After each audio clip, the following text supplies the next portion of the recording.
Dans son discours de fin d'année, le 31 décembre 2022, le président Cyril Ramaphosa a édicté quelques axes prioritaires de développement à l'effet de stimuler la qualité de vie en Afrique du Sud. Il s'agit notamment de l'amélioration de l'environnement opérationnel des entreprises, de la réforme dans le fonctionnement des ports et des chemins de fer, ainsi que dans le secteur des télécommunications, de l'eau et de l'électricité. Selon les données de la Compagnie nationale d'électricité en Afrique du Sud, Eskom, entreprise détenue par l'État, les Sud-Africains ont connu le pire mois de délestage de leur histoire en septembre 2022, avec un déficit total estimé à 1503 gigawatts et 512 heures de délestage. Nous améliorons l'environnement opérationnel des entreprises et attirons de nouveaux investissements. Nous entreprenons des réformes dans l'exploitation de nos ports et chemins de fer, ainsi que dans nos secteurs des télécommunications, de l'eau et de l'électricité. Nous travaillons dur pour mettre fin à la crise des délestages. Nous augmentons la qualité d'énergie renouvelable sur le réseau. Les bénéfices de ce travail ne se feront peut-être pas sentir immédiatement, mais nous devons nous attendre à ce que les efforts réduisent progressivement le besoin de délestage jusqu'à ce qu'il ne soit plus nécessaire.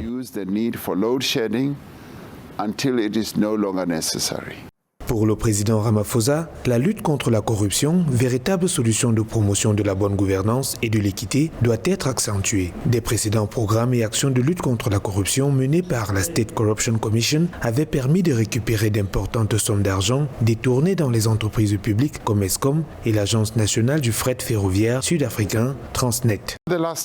Au cours de l'année écoulée, les étapes importantes ont été franchies dans la lutte contre la corruption. La commission sur la capture d'État a remis son rapport final et le gouvernement a établi un plan de mise en œuvre de ses recommandations. Il y a eu plusieurs arrestations, poursuites et condamnations pour corruption et affaires liées à la capture de l'État. D'importantes sommes d'argent volées ont été récupérées par des entreprises publiques comme Eskom et Transnet. Tout comme la nouvelle année est l'occasion de prendre un nouveau départ dans nos vies personnelles, il doit en être de même pour la vie de notre nation. Les Sud-Africains veulent que les problèmes d'électricité de notre pays soient résolus. Ils veulent que des mesures plus sévères soient prises contre la corruption.